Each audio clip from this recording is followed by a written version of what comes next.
The October morning Cecily Vane first heard the name was the same morning she gave the last of the gatehouse bread to the old man who spoke it.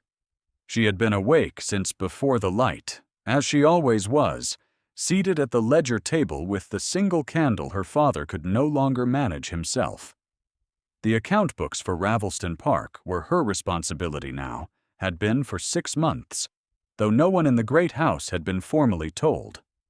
Her father, Aldous Vane, had served as the Duke's gate steward for 30 years. He had grown ill in April, quietly and without drama, in the manner of men who have spent their lives opening gates for others and cannot quite bring themselves to ask for a gate to be opened for them. Cecily had simply taken up the work. The tallies, the morning and evening log, the admission of tradespeople and post-riders and visitors requiring clearance. She did it without announcement. She waited for someone to notice. No one had. She had grown into the work the way a plant grows toward the only available light, without drama and without question. The mornings began at 5:30 with the delivery log, which required cross-referencing the previous day's entries against the expected schedule she kept in a separate column. The afternoon brought the accounts revision, the correspondence sorting, and whatever gate business arrived in the ordinary course of an estate that employed 43 people and received, on average, 11 visitors and 26 deliveries each week. She had counted them because her father had always counted them, and because the count was the foundation of everything else, the record from which all disputes and discrepancies could be resolved. Her father sat in the chair by the window when he could manage it. On good mornings he reviewed her work and made small corrections in the margin. On poor mornings he slept, and she reviewed her own work.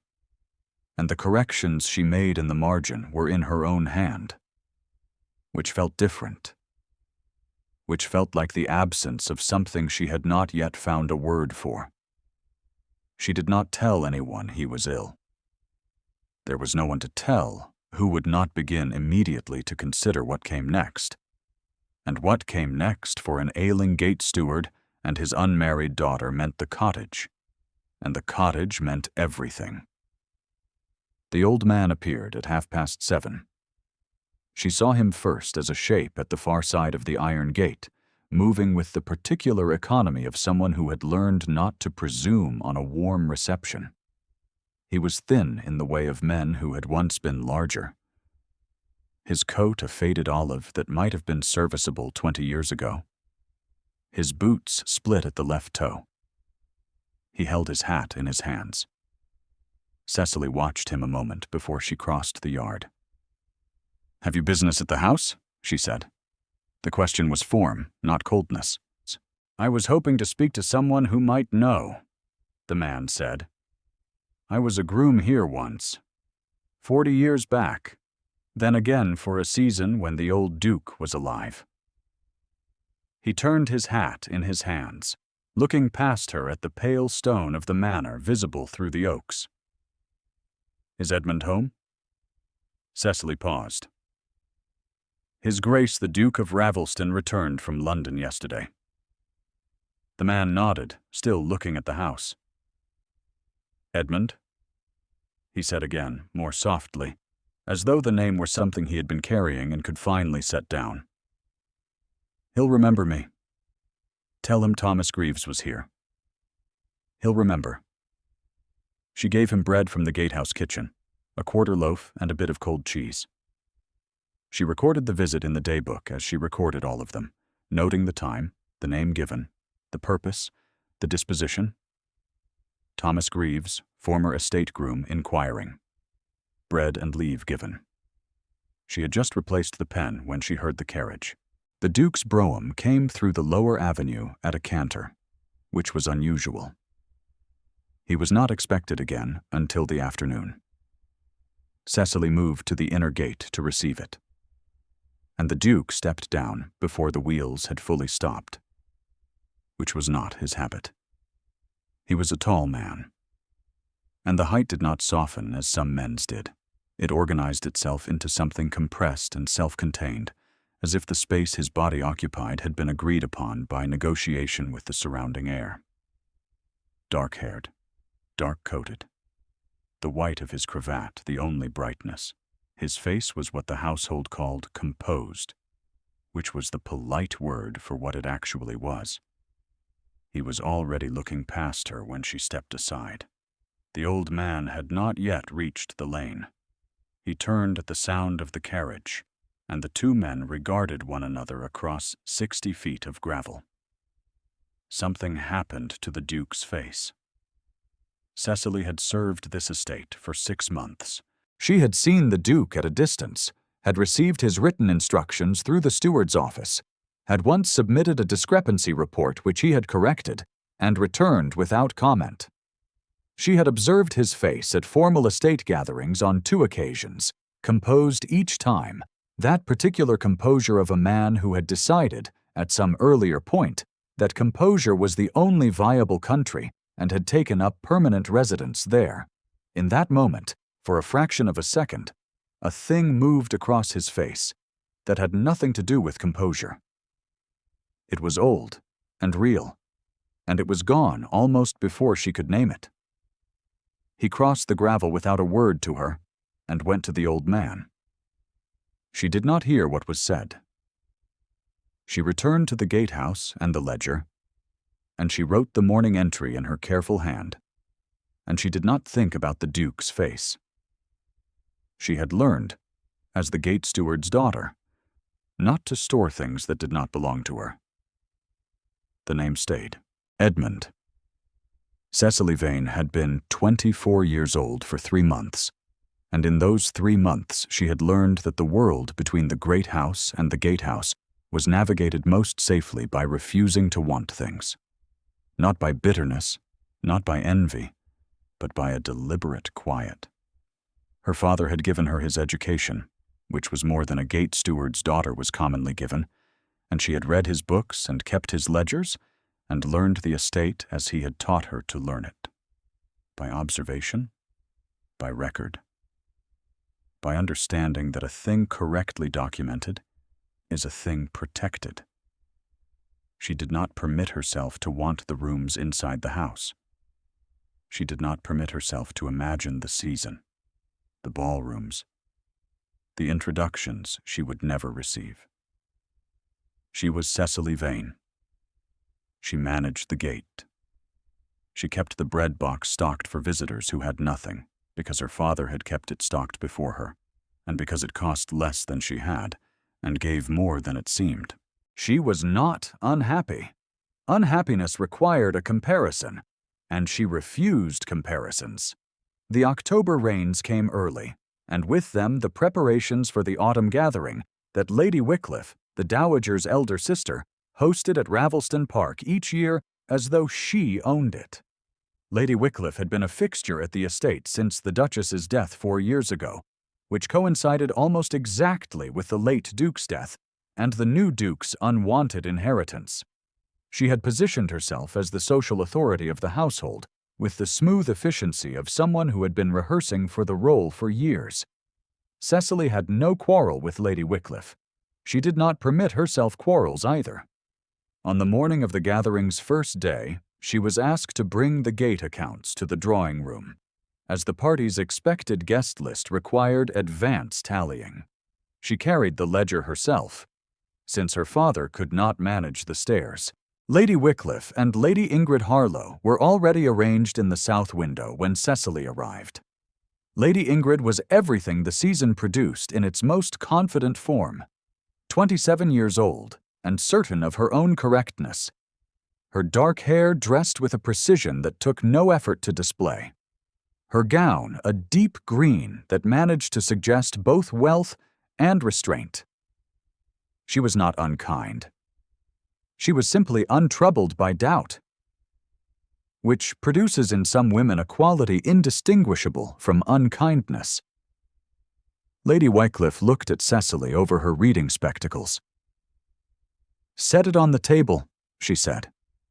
Then to Lady Ingrid, dropping her voice by the precise interval that ensures one is heard. "The gate girl delivering her father's paperwork. I had hoped Aldous would make an appearance. He has been invisible for weeks."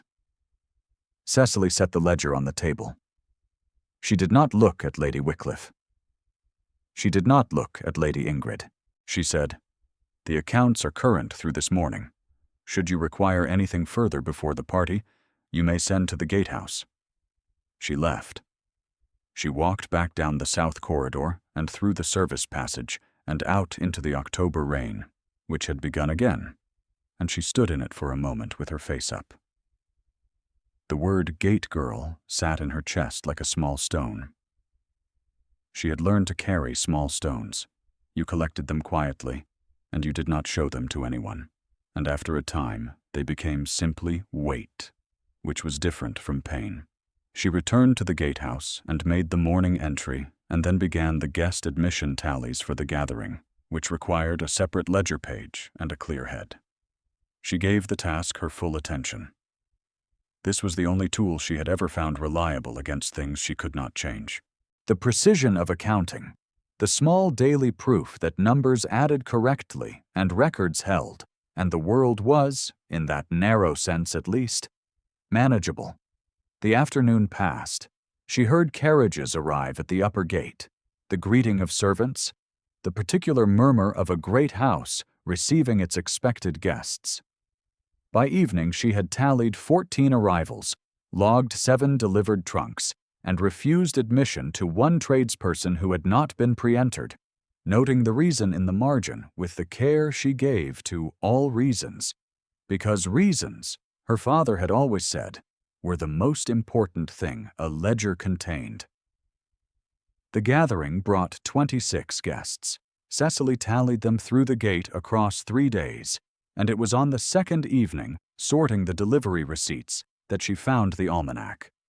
It had been in her father's lower desk drawer, tucked beneath a folded square of oilcloth, as though kept dry was kept safe. A small thing. Brown leather. The kind of farmer's almanac sold at market towns throughout the country. The inside cover was inscribed in a hand she did not know. "Edmund, for your pockets. You always lose the dates. Thomas." The year given was 6 years prior. The pages were worn at the corners, and pressed between January and February, there was a single dried sprig of something that had been green once, long ago. Cecily held it for a long time. She knew the name now as she had not known it in October. She understood.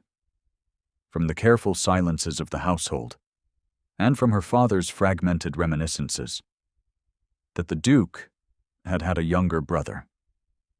That the brother had gone to the war and not come from it. That there was a child, Thomas's daughter, who lived in the East Wing, and whom the Duke had made his ward, and could not seem to bring himself to visit.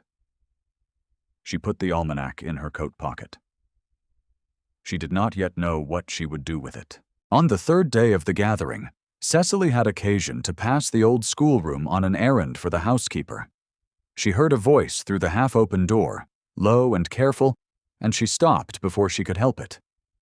Phoebe, the ward, was 8 years old and had her father's coloring, which meant she had the Duke's coloring also, though no one said so.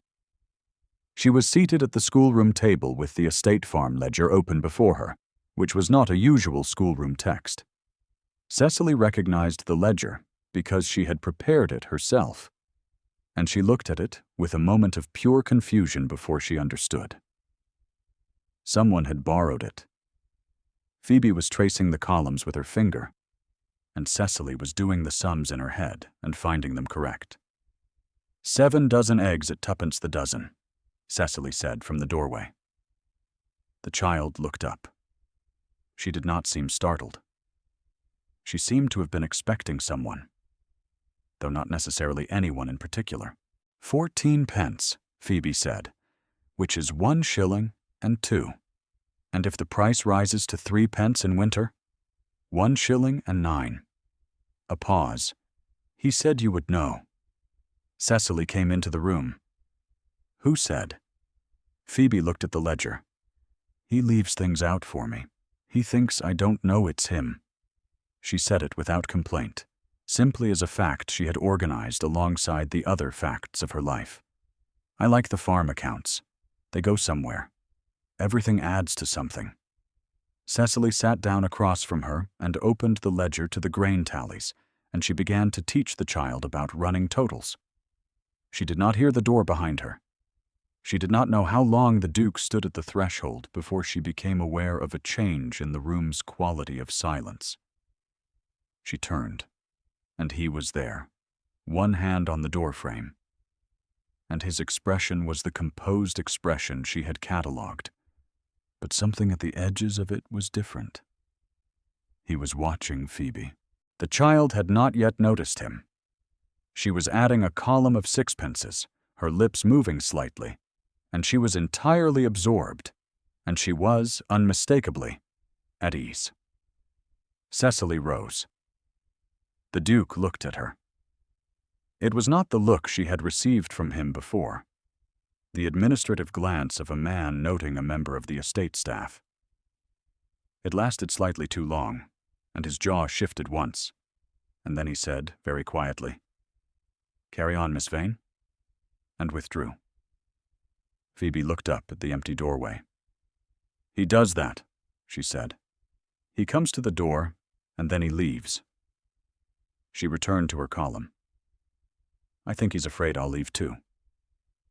Cecily looked at the doorway for a moment after the child had returned to her work. She had not known, before today, that his eyes were that particular gray-green, the color of deep water in winter light.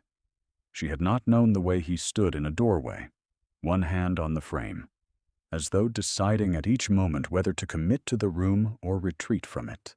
She had not known that the composure, which she had catalogued as cold, was not cold at all, but was the careful maintenance of a man who feared what happened when he stopped maintaining it. She knew these things now, and she had nowhere to put them. She helped Phoebe with the last column and sent her back to the East Wing with the ledger and a piece of shortbread from the tin, and she sat for a long time at the ledger table after the child had gone, her hands flat on the accounts, listening to the gatehouse settle around her in the afternoon quiet. Her pulse had not returned entirely to its ordinary pace. She declined to speculate about why. If you have stayed this far with Cecily's story, I ask only that you stay a little longer. What happens next at Ravelston Park belongs to all of us who have ever been known by a name only one person spoke correctly. The Duke's deniable attentions came in the form of practical corrections. A firmer lock on the gatehouse front door appeared the morning after Cecily mentioned, to no one in particular, that the catch was sticking. A fresh supply of accounts paper appeared on her desk. A footman began appearing at the gatehouse each morning with a covered tray, which Cecily received and returned daily without comment, because to comment would be to acknowledge, and the Duke was not a man who invited acknowledgement of what he did not wish acknowledged. His commands, when they came, were brief and structurally protective. "Miss Vane, the south gate is to remain locked after dark until further notice. Miss Vane, the accounts for November are to be submitted directly to my office. Miss Vane, if any visitor arrives claiming a delivery that was not prior logged, send to the house before admitting them." She heard the protection inside each order.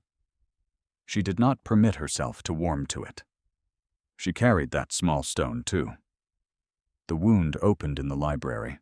She was returning a stack of estate references to the lower shelf on a gray Thursday afternoon when she heard Phoebe's voice from the adjoining reading room. The door between was not fully closed. She did not move. "Why doesn't anyone call you Edmund?" Phoebe said. A long pause. "It is not a common form of address," the Duke said. "Papa's letter called you Edmund. He wrote it before he went to Spain. He wrote, 'Tell Edmund he must not stand at the gate all night when I come back, because I shall come back, and he will catch cold for nothing.'" Another pause. Longer. "Your father and I called each other by our given names," the Duke said. "It was a private habit. Can I call you that?" Cecily stood very still. The book in her hands was the household accounts for 1809, and it weighed nothing at all. "Not yet," the Duke said. His voice was different. It was still level, but the levelness was costing him something she could hear the price of. "When I am ready for it." She heard the child move, and then there was nothing for a moment. And then the small sound of a young person deciding not to press a question she has understood. Cecily replaced the book on the shelf. She took the almanac from her coat pocket where she had been carrying it for a week, and she set it on the reading room threshold, in the light from the hall, where it would be found. She left before she could be seen. She understood now what the name was and what it cost. It was the name of the brother. It was the name of the person he had been when Thomas was alive, when there was someone in the world who had called him by the name his parents gave him, rather than the title his grief gave him.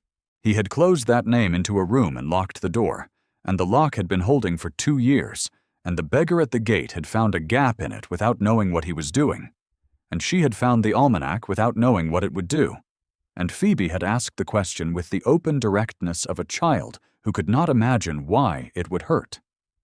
The lock was not holding quite as firmly as it had been. She stood in the library passage for another moment before she moved toward the door.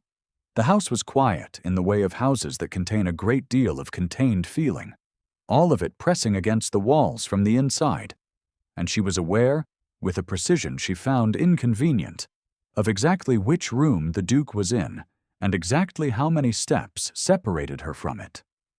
She had been telling herself for 3 weeks that his attentions were administrative. The firmer lock on the door, the covered tray each morning, the account submitted directly to his office. All of it could be explained as an estate manager managing his estate.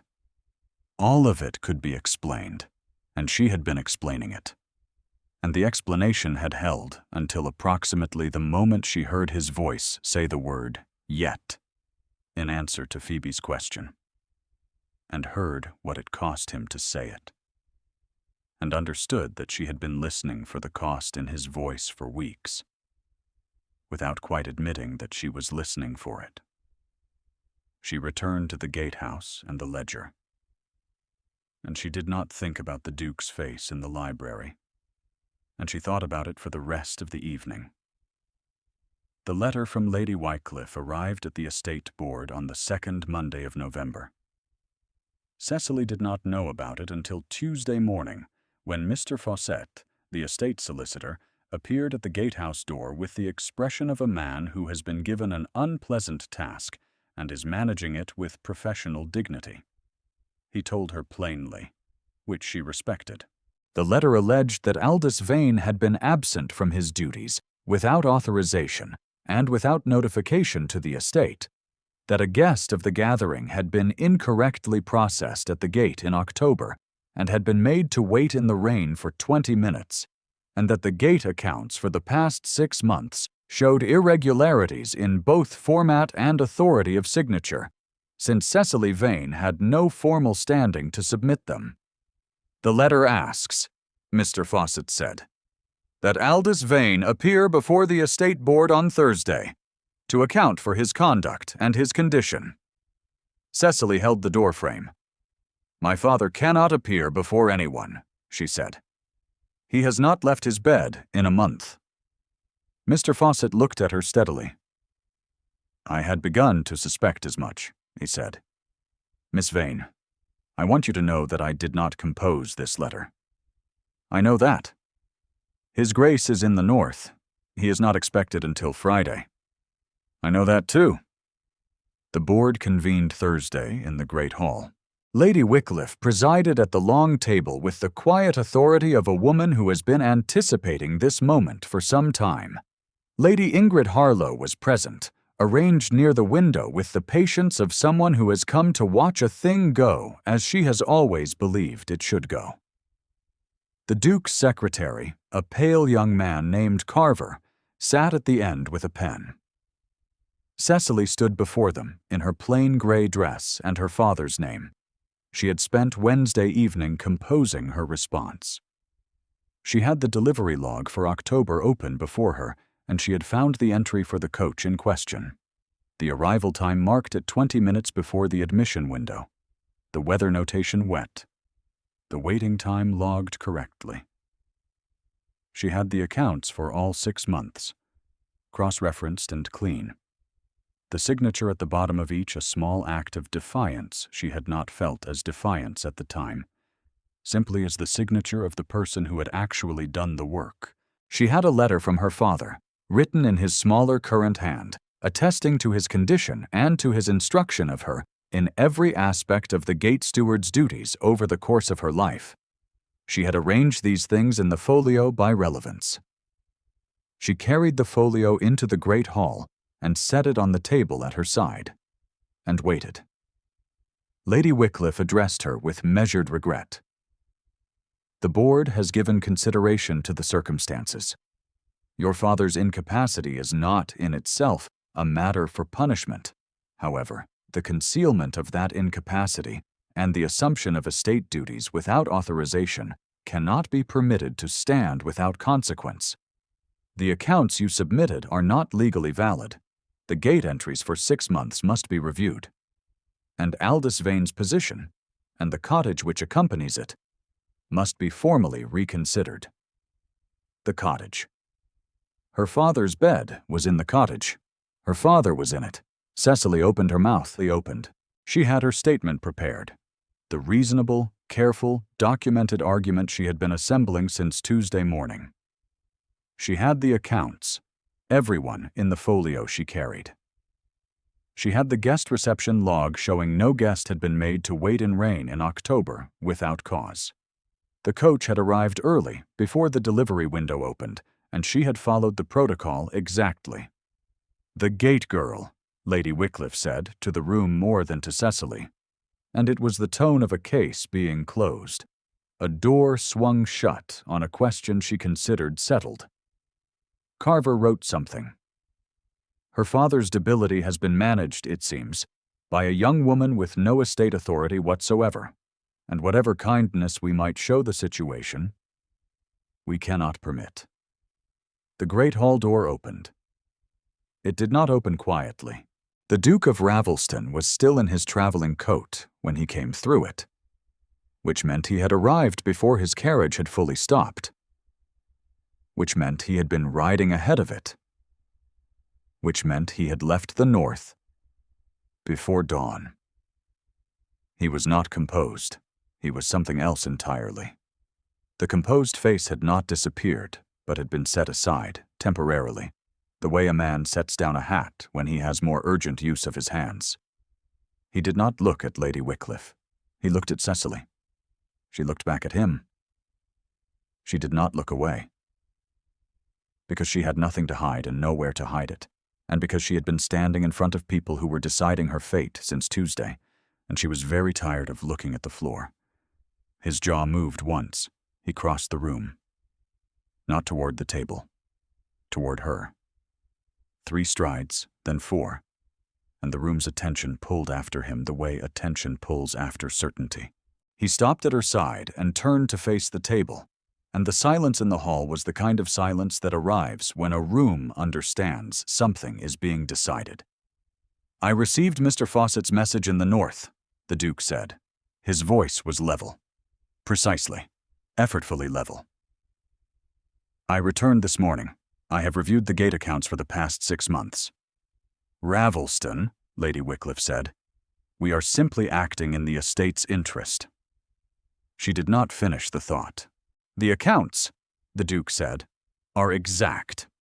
They are more legible than any accounts submitted in the prior 3 years. Every entry is sourced, dated, and cross-referenced to the delivery log. The formatting deviation Lady Wycliffe has identified is a consequence of the accounts being submitted by a different hand than usual, which is correct, because Aldous Vane has been ill, which this board should have discovered, rather than requiring a junior member of the household to manage the silence around it." Lady Ingrid said nothing. She had gone very still in her chair. The guest who waited in October waited because she arrived 35 minutes before the scheduled admission window, which is documented in the entry log, which any member of this board might have consulted before composing a letter of censure. He paused. His voice had not risen once. Her name is Miss Vane, and she has kept these accounts faithfully. 12 words, said once. The room received them in the silence his voice had built. Lady Wycliffe's fan was in her hand, and it was perfectly still. The composure she wore as default had not broken, but it had changed its quality. It was now the composure of a woman recalculating. The position of gate steward, the Duke continued, will be formally restructured to accommodate Aldous Vane's condition and his daughter's demonstrated competence. Mr. Fawcett will draft the appropriate terms. The cottage is not subject to review. Any further proposals regarding the disposal of the Vane household will come through me and no other. He looked at Lady Ingrid then, and it was a brief look, and it was not unkind, and it was entirely final. She received it with the dignity of a woman who has always known that certainty is not the same as correctness. Her gloved hands rested on the table before her, and did not move. Lady Wycliffe said quietly, Ravelston, I was protecting the estate's interests. I hope you will understand that. I know what you were protecting, the Duke said. I am asking you to reconsider what requires it. The board dispersed shortly after. Cecily stood in the emptying hall with her folio of documents and felt the small stones she had been carrying shift and settle into a different configuration. Around her, the great hall returned to itself. Carver gathered his notes. The 2 board members who were not Lady Wycliffe exchanged a quiet word near the windows and then found other rooms to be in.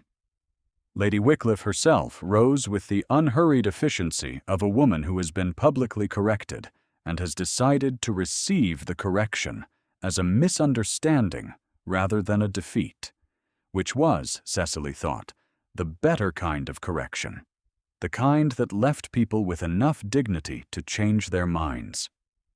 Lady Ingrid did not speak to anyone as she passed through the door. Cecily watched her go and felt no triumph at all, only a recognition that Lady Ingrid had done exactly what was asked of her by the people who set her story in motion, and that the story had simply turned out differently than anyone had arranged. Not gone.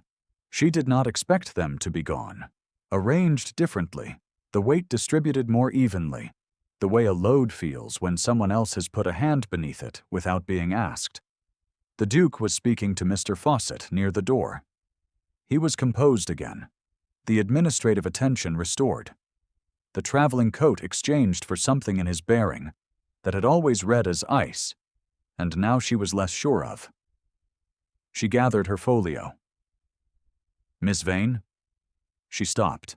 He came to her, and he was still in his traveling coat, because he had not had time to change, and there was mud on his left boot from a road she had not seen, and his face was as composed as it always was. But she had seen it this morning when he crossed the room, and she was less willing to believe in the composure's completeness now. I owe you an accounting, he said. You owe me nothing, Your Grace. You returned what was correctly due. I should have known about your father before a letter forced the matter. She met his eyes. They were the color of deep water, gray-green and still and much more open than she had ever been allowed to see. You have had other things occupying your attention, she said. That is not an excuse.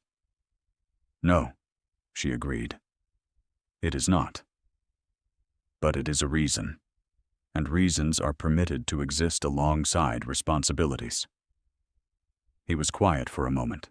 Outside the hall, windows the November sky was the particular flat white of a season about to commit to winter, and the trees were bare, and Ravelston Park looked as it had looked for 200 years, and would look for 200 more, patient and large and entirely indifferent to the small human decisions being made inside it.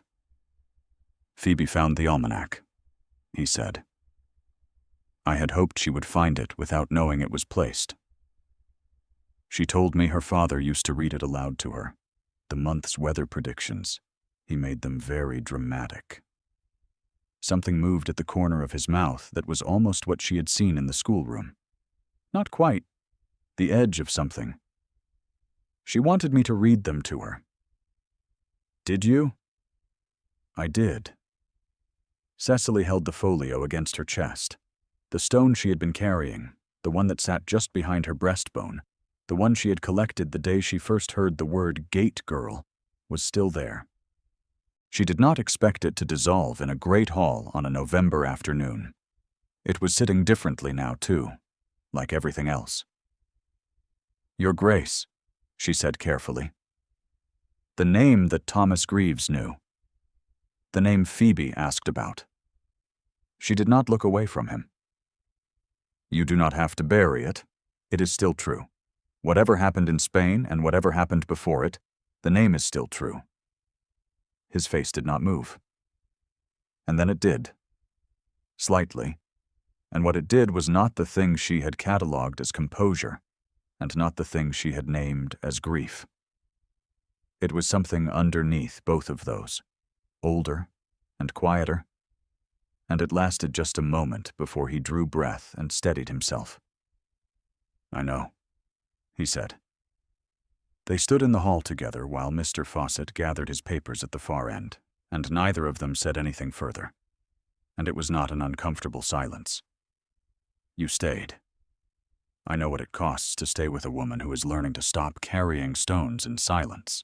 Cecily's story is not over. This part, this Thursday in November, is the part I wanted you to hold. The formal arrangements took another fortnight to complete, which was the natural pace of things that were meant to last. Mr. Fawcett drafted the stewardship terms, and Aldous Vane signed them from his bed in the cottage, with his daughter holding the inkpot and his right hand steadier than it had been in weeks, because he was signing his name to something that would keep the cottage and the position and his daughter's work in the world. He did not cry, which Cecily had expected. He laughed very briefly, and said he had always known she would be the better gate steward. Lady Wycliffe remained at Ravelston Park through December, which no one had asked her to do, and no one had asked her not to do, and her manner shifted, as the manner of women who have been firmly corrected but not cruelly handled tends to shift. She became less pronounced in her certainty, occasionally cautious, occasionally capable of a graciousness that had been there all along beneath the confidence. She did not apologize, but she ceased to say "gate girl," and Cecily received the silence as the apology it was, and asked for nothing more. Lady Ingrid Harlow departed for her family's estate in Wiltshire on the Tuesday after the board meeting, with the quiet composure of a woman who had rearranged her plans before they could be publicly dismantled. She had sent the Duke a note, brief and dignified, which he had received and answered, and never mentioned again. Phoebe began coming to the gatehouse on Wednesdays. This was not formally arranged. It happened the way things happen when a child has decided they are going to happen. She appeared at the gate at 10 o'clock one Wednesday, with the estate farm ledger under her arm, and a look of complete certainty. And Cecily opened the gate, and they sat at the ledger table for 2 hours, going through the winter tallies, while the fire in the small grate held against the December cold. The following Wednesday the Duke accompanied her. He did not come inside at first. He stood in the yard and found other things to consider. The gate hinge was in good order. The gravel was adequate. The particular quality of the December light on the stone walls admitted no professional assessment. Then Phoebe called from inside, "He can come in if he wants," in the voice of a child who has understood something important about permission and decided to extend it, and the Duke came inside. He sat at the corner of the table and listened to Cecily explain the December accounts to Phoebe. He did not offer opinions. He did not issue any commands. He had a cup of tea that Cecily set before him without preamble, and he drank it. and he watched the child work out a sum, and something in his face was present in a way it had not been before. The third Wednesday, he came inside first. The almanac was on the shelf near the window where Phoebe had placed it after the Duke returned it. She had put it there with the careful deliberateness of someone who has decided a thing belongs in a place where it can be seen every day, which is different from a place where it can be kept safe. The dried sprig from between January and February had been repressed between the same pages. In the margin of October, in a hand Cecily had now learned to recognize, there were 2 new lines, a weather note for the week just past, and a date. The date was a Wednesday. Outside the gatehouse windows, the first of the December snow was falling, the kind that comes before it knows whether it means to stay, the flakes large and tentative and bright against the gray stone wall. The fire in the grate settled into itself.